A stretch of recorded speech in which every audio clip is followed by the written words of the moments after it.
About 8 years ago, we were getting tired of new employees joining, and I would meet with all the new employees and go through this 100-page slide deck. And 2 out of 3 really got it and understood, and their managers had properly described to them Netflix. And 1 out of 3 were in shock because the deck has some aggressive statements like adequate performance gets a generous severance package, and we're a team, not a family. And so if you know that going in, you can love it. But if you don't know it and you didn't expect it, you feel bait and switched. And so the big driver was we realized every candidate should get it. And then, of course, if every candidate's going to get it, it's going to be public. So let's just make it public. As you're doing scale to kind of keep a cultural norm as you scaled, was that one of the central tools for doing that? Yes. I wouldn't quite say keep a cultural norm, but it was to share and debate. One of the great things about putting things in writing is that it makes it more debatable. And so it's not just hearing a sermon and it's like, okay, that's nice, but you can comment on, this part here that we wrote down doesn't really seem appropriate or doesn't seem what we do, or, to some degree, it's a bill of rights for employees, which is here's a set of things that we, the company, want to and aspire to operate by. And if we don't, you can call us on it, and then we'll either fix the articulation because it's too easy to misunderstand or live up to what we want to. So in some ways, it's aspirational. And then by putting it in writing, which probably started 5 years before that, it allows all the people in the company to collaborate on it and to suggest improvements. What other things do you do to keep a healthy culture at scale? Like, what are the other kind of techniques in addition to the deck, addition to the onboarding? Yeah, I would say in our first couple of years, so we're founded about 20 years ago in 97 to when we went public in 2002, all we were concerned with is not going bankrupt, because the first big internet recession was 2001, and so we had built up a big expense rate and contingent on future financing, and NASDAQ fell 75% that year, and all the venture capitals felt over-leveraged. They were barely going to be able to support their existing investments. Certainly, no one wanted to take on new ones. And so, while the year before, in 2000, to raise money was as easy as taking a tin can and shaking it. And, like $50 million would show up in the can. It was incredible. Never seen anything like it until last year. And then the following year, after the crash, you take your tin can out and shake it, and someone would steal the can. And so it was an enormously sharp and short change, which is why you see so much talk today about bubble, is the memory of, no one cares about the bubble, they care about the fall. So suddenly we didn't have enough money. We had to lay off a third of the company in 2001, and we eked into profitability and survived. But until that point, we really spent all the time just on how are we going to get the business to be we were DVD by mail at the time, so it's how is it going to be profitable? And only after 2002, we realized, wow, we're going to survive. That we started to think we should try to figure out what cultural attributes were there of what we wanted to work in. We didn't set out to try to say, like, what's the most theoretically efficient culture? What's the, and in some abstract sense, it was literally about us. And we realized that what we valued most, even more than success, was working with really talented people in a productive way. That joy of excellence was incredible. And of course, if you can get that joy of people excellence and talent density, then you're very likely to win. So, they come together. But at the core, it was about having dense talent. And part of it was, after we did this 1/3 layoff, it was 120 people to 80. We had expected to basically grind to a halt and really not be able to make any improvements because it would take 80 people just to keep the lights on. But in fact, we got more done with only 80 people. We tried to figure out why, and we realized now there was no dummy proofing necessary. And so it was just everybody was going fast and everything was right. We realized with the right density of talent, there's very little process needed, and that was the joyful thing. So at first we said, well, let's do a 1/3 layoff every year. That was the key. And that's a long-term winning strategy. That's a long-term winning. It might be, back to the blitz scaling thing. So, and then we realized, blitz shrinking. We're going to now add blitz that. shrinking. Well, you want your gross ads to be, Yes. 100%, Yes. and your net ads are less. But talent density matters so much. So then we figured, no, let's not do a layoff every year like that. Let's just do continued focus. And the big evolution we came to is for managers, they have to each year testify for each of their people that if that person were trying to quit, they would try to change their mind. And so it's up to the manager to decide, yes, I would want to change their mind, but sometimes you find that you have people working for you, and if they quit, you'd be like, oh, that's pretty good. And that's the case we wanted to proactively, not wait for them to quit, but proactively give them a generous severance package. Performance. What were the key things about establishing that culture which enabled you to scale? Because this is the highly aligned, loosely coupled part of your version 2 of the deck. So I think when we went public, we were 150 people by then. People worried internally. Now that we're public, everything's going to, go to shit because so many companies had done that, put in a lot of process, be very cautious, et cetera. And we've made great progress really every year of pushing back on that and doing something either symbolic or real that increased employee freedom. Essentially incented more variance in what we're doing. And we realized if we're going to run really loose, like very little rules, then you do want to set a broad context. So we set context, and this is what Reid's referring to, which is we added essentially a chapter to our slide deck, which is context, not control. And so we try to get managers to inspire and lead people rather than micromanage them. And they inspire and lead them through setting the context. What are we trying to do? What are the constraints? Is it a really big problem or a little problem? Must be done right, or are we do an approximate version and fix later? There's a lot of context to any problem area. And if you get good at setting context, then you don't have to direct the micro specifics. But it's an art. So there's context about the problem, and then there's context about behavior, which is really the culture, which is what are the behavioral norms in terms of honesty and sharing and forthrightness. But people usually want to be able to do something like a bold new innovation usually requires somebody going, this is my idea, I'm driving it home. How does setting the context and that kind of innovation, how do those line up? And what do you do about that? Well, I think you might be mixing with the manager shares a lot of context, but a lot of people make decisions.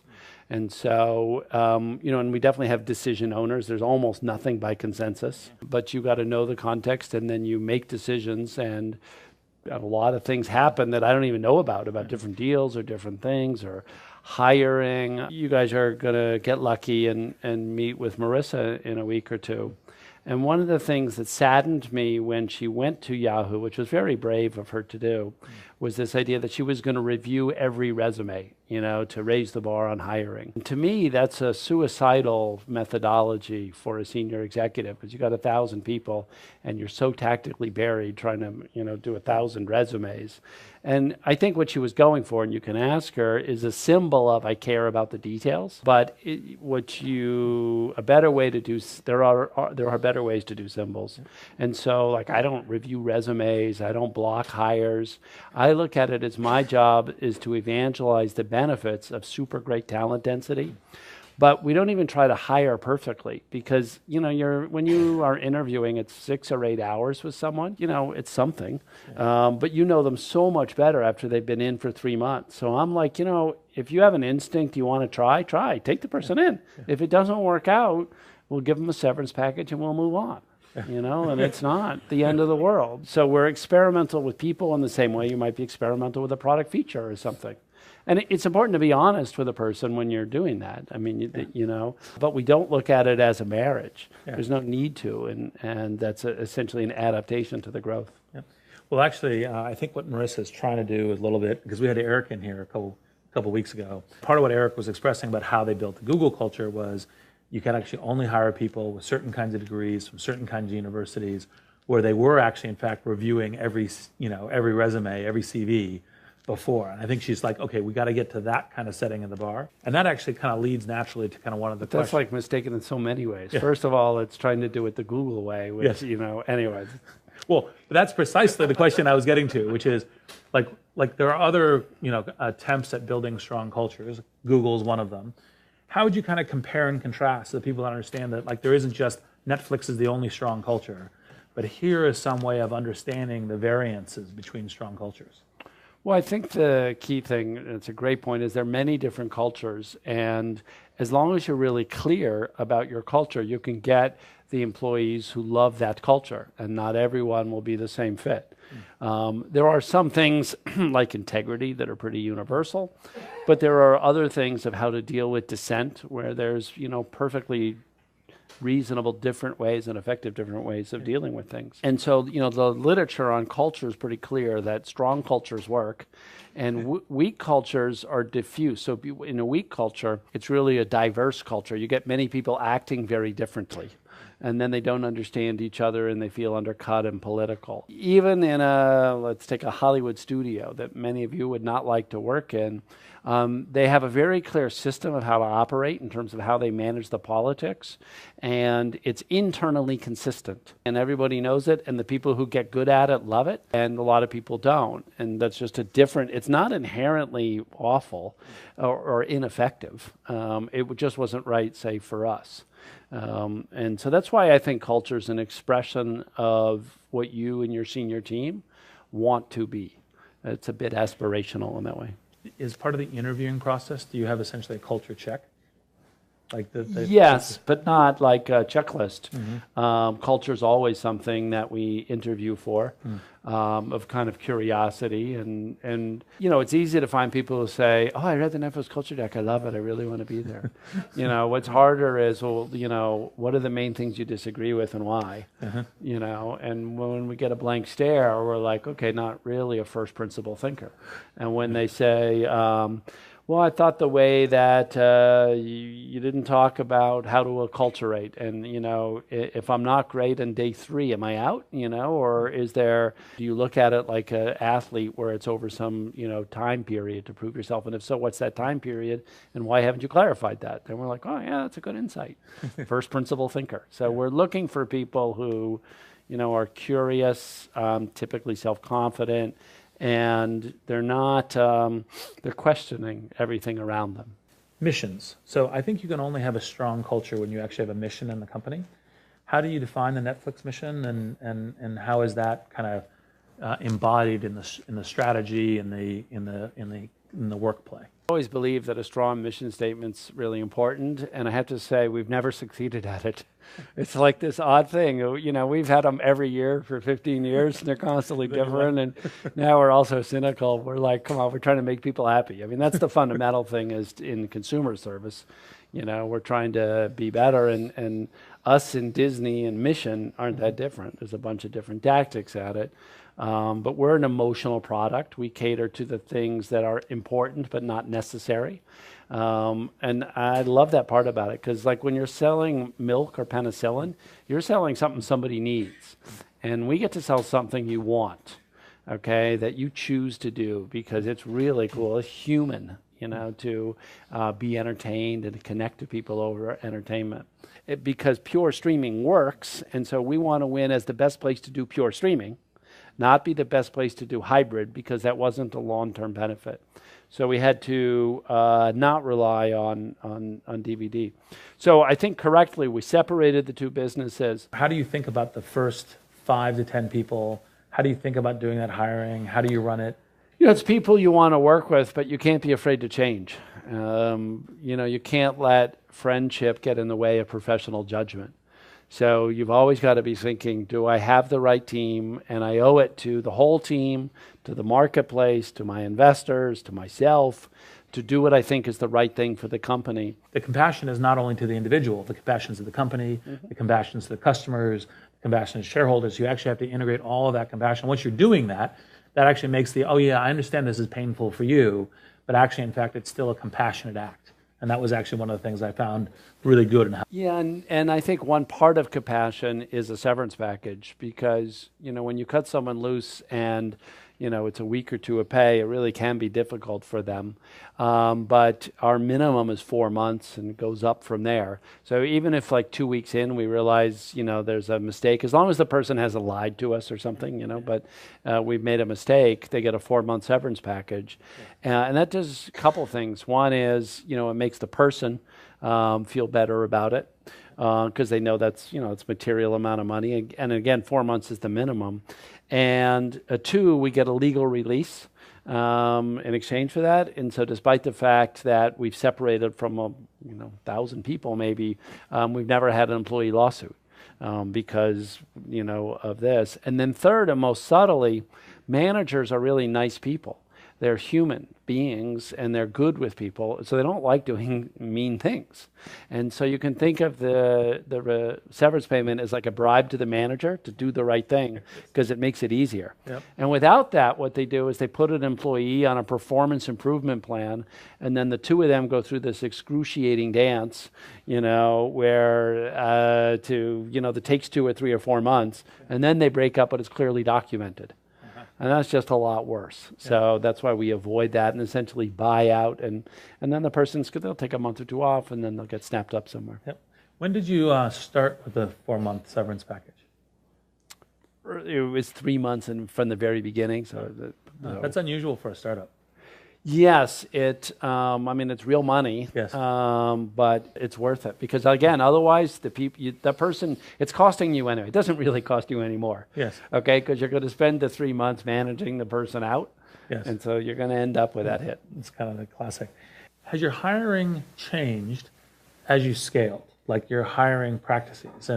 And because you're very familiar with the whole blitzscaling pieces of how all these things change at each different magnitude. Was there anything notable when you look back at hiring that you said, oh, these are things we added in as we got to larger scales? No, I would say we have a very big people judgment process. Some companies try to standardize and put a lot of statistics and analysis in, and we've never believed in that. We say about data, use a lot of data when you're picking stocks, but probably don't use a lot of data in picking a spouse. That the more that you're in an emotional element and a gut feel element, the less useful data is. And the more you want to really listen to your intuition and judgment. And so we spend a lot of time with candidates trying to get them to talk and feel, but then we don't do like how long did it take analysis or I don't know, something like that. And then we do a lot on references. There's this great tool, LinkedIn, and so you can find the reference. Like that has changed the game in references. Role of the CEO. How do you define the role of the CEO? That definitely varies by stage of company. In the first couple of years, you do everything. You're doing dishes at night.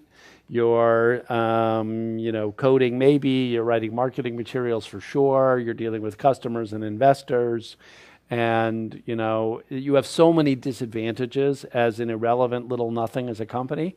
That you have to make up for it with talent and hard work and brute force. And so if you're lucky, that's only a couple of years as opposed to 10 years, where you're just on call constantly in a very intense way. And then the trick is, as you get to 50, 100 people, you've got to evolve your management style. As you get to 500 people, kind of each 10x, maybe even just 5x, you've got to adapt. To be more strategic. It used to be you knew every person and now you don't. So now you got to manage a little bit differently, and still you want to be, a great leader for those people. So when you get to real scale, most of what I do is vision about what markets we should be in. Like we should go global, we should do originals, but I'm not picking countries and I'm not picking shows. Vision of we should spend 5 or 10% of revenue on marketing as opposed to 50% or 2%. So some big macro decisions like that, but not what's the campaign. So there's vision there. There's vision in terms of culture. What are the rules of the road of how the firm operates? What's our character so that it's a healthy place? Key characteristics to know in advance in order to scale. And then, what's your kind of reflections on the kind of the different levels? Well, let's see. There are scale economies in businesses like Amazon and Netflix. The bigger you get, the cheaper the marginal customer sale is. And those are powerful. Those merit you investing forward to get to scale, and so running losses for the first couple of years, doing things like that. So call that normal business. And then there's a couple of rare businesses like LinkedIn, Facebook, that are network effect businesses.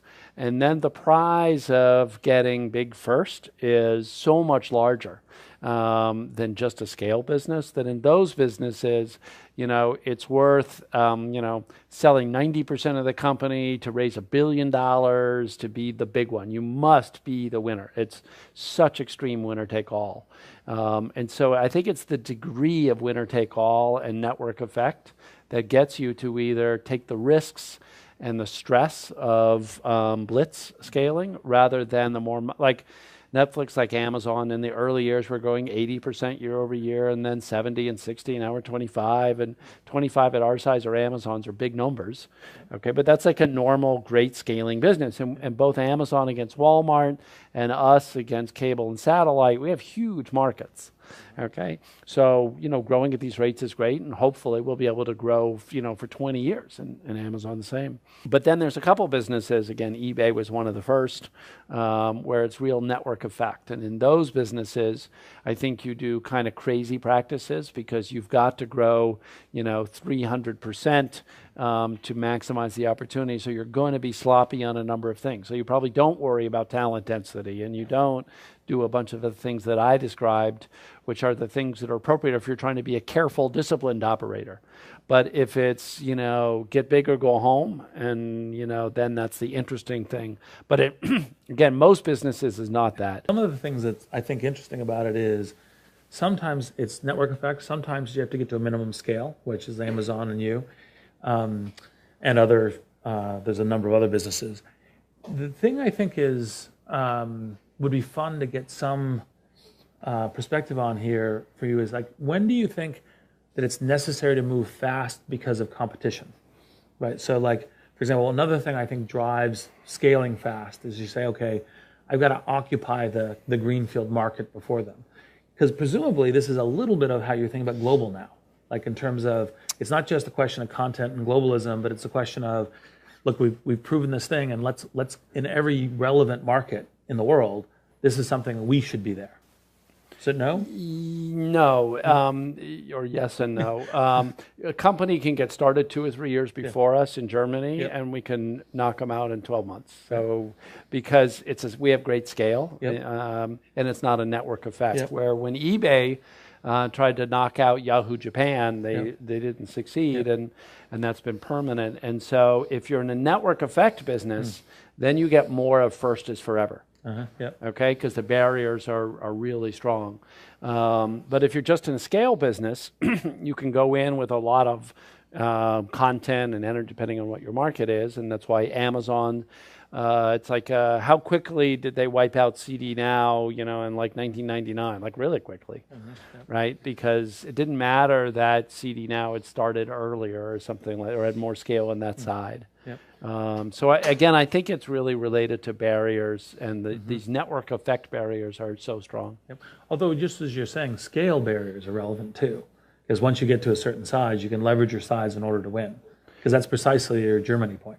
There are scale economies. They're just not as strong as a barrier. So you can think of barrier as how much pricing power do you have, which could either be how much advertising or what the literal price is.